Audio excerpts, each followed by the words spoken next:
जो स्त्रियां ये चार काम बेशर्म होकर करें तो समझ लेना कि वह चरित्रहीन है। नमस्कार प्रिय दर्शकों, आज एक बार पुनः आप सभी का स्वागत है आपके अपने चैनल भक्ति बलवान पर। प्रिय मित्रों, आज का हमारा प्रसंग प्रेरणादायक है। मित्रों, जो स्त्री ये चार काम बेशर्म होकर करें तो समझ जाना वह स्त्री बदचलन होती है। मित्रों, वैसे तो कहा जाता है कि चरित्रहीन केवल एक स्त्री ही नहीं होती है, बल्कि चरित्रहीन एक पुरुष भी होता है। स्त्री केवल अकेले ही चरित्रहीन नहीं बनती है, उसके साथ एक पुरुष की भागीदारी होती है और तभी जाकर वह चरित्रहीन बनती है। परंतु बंधुओं, आज की वीडियो में हम इस बात को जान लेंगे कि कौन से कार्य करने वाली स्त्री बदचलन और चरित्रहीन होती है। इसलिए आज के इस प्रसंग को आप सभी पूरा अवश्य सुनिएगा। साथ ही हो सके तो चैनल को सब्सक्राइब अवश्य कीजिएगा और साथ ही मित्रों, अगर हो सके तो इस ज्ञानवर्धक और प्रेरणादायक प्रसंग को आप अपने मित्र बंधु तक अवश्य शेयर कीजिएगा ताकि उन्हें भी इस ज्ञानवर्धक प्रसंग का लाभ प्राप्त हो सके। तो मित्रों, आइए जानते हैं इस कहानी के माध्यम से जो स्त्री ये चार काम करे तो समझ जाना चाहिए कि वह स्त्री बदचलन है और चरित्रहीन है। प्रिय मित्रों, एक समय की बात है, एक राज्य में एक राजा हुआ करता था। उस राजा का नाम कर्मराज था। दरअसल वह राजा अपने राज्य से बहुत प्रेम करता था।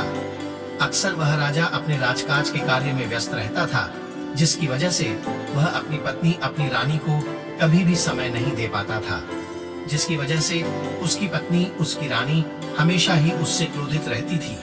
श्रोता, इसी के चलते रानी राजा का मिलाप नहीं हो पाता था, जिसकी वजह से रानी अपने ही महल में एक सैनिक से प्रेम कर बैठती है। मित्रों, उसकी बाद में रानी को राजा की बिल्कुल भी इच्छा नहीं होती है और रानी भी नहीं चाहती थी कि मैं राजा से मिलूं, क्योंकि वह हमेशा अपने प्रेमी से ही प्रेम किया करती थी और अपने प्रेमी से ही मिलना पसंद किया करती थी। मित्रों, एक दिन की बात है जब वह रानी अपने प्रेमी से कहती है, उस सैनिक से कहती है कि हे प्रिय, अब हम कब तक इस तरह छुप छुप कर मिलेंगे? मैं चाहती हूँ कि हम दोनों हमेशा के लिए कहीं एक जगह रहें और अपने जीवन को एक साथ काटें। मित्रों, उसके लिए फिर वह सैनिक उस रानी से कहता है कि महारानी, जो आप सोच रही हो यह कदापि नहीं हो सकता, क्योंकि अगर हम आपको लेकर कहीं जाएंगे तो महाराज हमें मार डालेंगे, हमारा खून कर देंगे, हमारा सिर काट देंगे। बिल्कुल ऐसा नहीं हो सकता। मित्रों, फिर रानी अपने प्रेमी से कहती है कि अगर राजा ही नहीं रहे तो फिर दर्शक, फिर सैनिक। रानी की बात को मान लेता है और सैनिक रानी से कहता है कि ठीक है, ये है, अब तुम्हारे हाथ में है कि तुम राजा को किस प्रकार से मारोगे। अगर तुम राजा को मारने में सफल रही तो मैं तुम्हारे साथ जहां बोलोगी वहां चलूंगा और हम दोनों खुशी खुशी अपने जीवन को कहीं और दूर जाकर व्यतीत करेंगे। श्रोता, उसके बाद में रानी एक दिन राजा से कहती है कि महाराज, बहुत वर्ष हो चुके हैं, मैं कहीं घूमने नहीं गई हूँ। अब मेरी इच्छा हो रही है, मेरा मन कर रहा है कि मैं कहीं घूम कर आऊं, और महाराज, इसमें मेरी एक शर्त है, मैं अब सैनिकों के या फिर किसी भी तरीके की फौज के साथ नहीं जाऊंगी। मैं केवल और केवल आपके साथ ही अकेला जाना चाहती हूँ। मैं इस जीवन के कुछ पल आपके साथ अकेले जीना चाहती हूँ। दरअसल उसके बाद में राजा रानी से कहता है कि महारानी, मुझे बहुत काम है, राजकाज का काम मुझे बहुत संभालना है, मुझे इतना समय नहीं है कि मैं तुम्हारे साथ कहीं घूम कर आ सकूं। श्रोता, उसके बाद भी रानी अपनी बात पर हट कर लेती है। रानी राजा से कहती है कि कभी भी आपने मुझे समय नहीं दिया, कभी भी आपने मुझे ठीक तरह से प्रेम नहीं दिया और आप मुझे प्रेम नहीं करते, इसलिए आप मेरे साथ जाना भी नहीं चाहते। और श्रोता, इस तरह रानी ने राजा पर कई तरह की रोक दी। राजा से रानी कहती है कि कहीं आप मेरे अलावा किसी अन्य स्त्री से तो प्रेम नहीं करते, इसीलिए आप मेरे पास न तो आते हैं और ना ही मुझसे मिलना और ना ही मुझसे बोलना पसंद करते हैं। दुष्ट राजा ने जैसे ही रानी की एक घटिया तरीके की बातों को सुनी तो राजा रानी की इन बातों से डरने लगा और रानी ने अपनी इस हठ को हठ डेली। और श्रोताओं, किसी ने सत्य ही कहा है, बाल हठ, क्रिया हठ और स्त्री हटे, ये तीन हदें बहुत ही खतरनाक होती है। इन हदों को कभी भी कोई मानने से इनकार नहीं कर सकता। दरअसल उसके बाद में राजा रानी के साथ जाने के लिए तैयार हो जाता है। फिर राजा और रानी अकेले ही जंगल की ओर जाने लगते हैं। फिर राजा और रानी जंगल में घूमते रहते हैं। रानी राजा से मीठी मीठी प्रेम भरी बातें करती है और राजा भी रानी से मीठी मीठी प्रेम भरी बातें करता है। मित्रों, उसके बाद भी रानी राजा से कहती है कि महाराज, मुझे बहुत जोर से प्यास लग रही है और मैं चाहती हूँ मैं कहीं से ठंडा पानी ले आऊं जिससे मेरी प्यास बुझ सके। दरअसल उसके बाद ही वह राजा रानी से कहता है कि प्रिय, तुम ऐसा करो, तुम यहीं बैठो, मैं कहीं से तुम्हारे लिए पानी ढूंढ कर लाता हूँ। परंतु दर्शक, फिर रानी राजा से कहती हैं कि नहीं महाराज, मैं यहाँ पर अकेली नहीं बैठूंगी, मुझे बहुत डर लगता है, मैं आपके साथ ही चलूंगी। उसके बाद भी राजा और रानी कहीं पानी की तलाश में उस पूरे जंगल में ढूंढते रहते हैं। फिर कहीं जाकर एक बहुत बड़ा तालाब था, उसमें पानी भरा हुआ था। राजा रानी से कहता है कि प्रिय, तुम यहीं रुको, मैं आगे जाकर तालाब में नीचे जाकर पानी भर कर लाता हूँ और जिससे तुम्हारी प्यास बुझ जाएगी।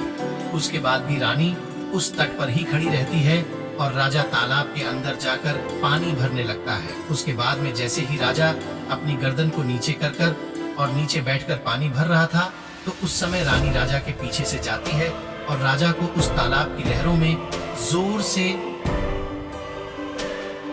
धक्का दे देती है और ऊपर से एक बहुत बड़ा पत्थर फेंक देती है।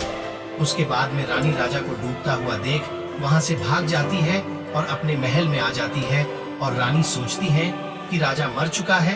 परंतु उसके बाद भी रानी महल में आकर अपने प्रेमी से कहती है कि मैंने आज अपने पति को मार दिया है, अब हम कहीं दूर जाकर खुशी खुशी अपने जीवन को व्यतीत करेंगे और प्रेम से रहेंगे।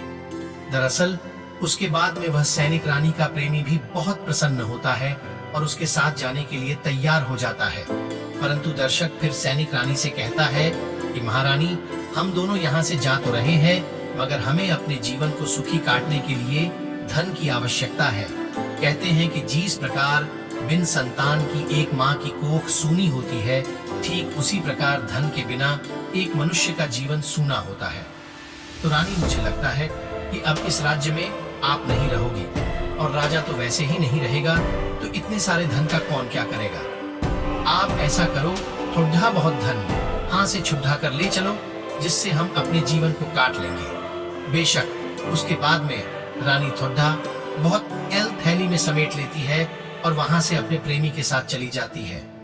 दरअसल उसके बाद भी जो राजा उधर रानी के दखल देने की वजह से समुद्र में गिर चुका था, मित्र, उसकी अभी मृत्यु नहीं हुई थी। वह केवल रानी के ऊपर से पत्थर फेंकने की वजह से बेहोश हो गया था। उसके बाद में जैसे ही राजा को होश आया तो राजा अपने महल में आया और जैसे ही राजा ने अपने महल में आकर रानी को पुकारा, रानी को देखा तो रानी वहां पर नहीं मिली और वह सैनिक भी नहीं मिला। उसके बाद भी कई सैनिक राजा से कहने लगे कि महाराज, उस सेनापति के साथ रानी साहिबा कहीं गई है।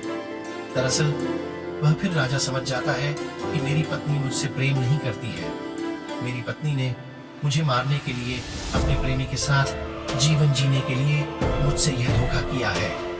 श्रोता, आइए अब जानते हैं कि जो स्त्री यह कार्य बेशर्म होकर करे वह स्त्री बदचलन होती है। श्रोता, पहला है, जो स्त्री श्रृंगार बेशर्म होकर करे, तरह तरह के श्रृंगार करे, वह स्त्री बदचलन होती है। वह स्त्री अपनी सुंदरता को लोगों को दिखाने के लिए श्रृंगार करती है और उस स्त्री को समाज में बदचलन ही कहा जाता है। श्रोता, दूसरा है, जो स्त्री तरह तरह के पुरुषों के पास बेशर्म होकर हंसे या बेशर्म होकर बोले, उस स्त्री को बदचलन ही कहा जाता है। मित्रों, तीसरा है, जो स्त्री अनावश्यक धन बेशर्म होकर खर्च करे, वह स्त्री बदचलन होती है। मित्रों, आशा करता हूं ये वीडियो आपको पसंद आया होगा। अगर पसंद आया हो तो कमेंट बॉक्स में हर हर महादेव जरूर लिखें और अपने मित्रों को भी जरूर शेयर करें। धन्यवाद।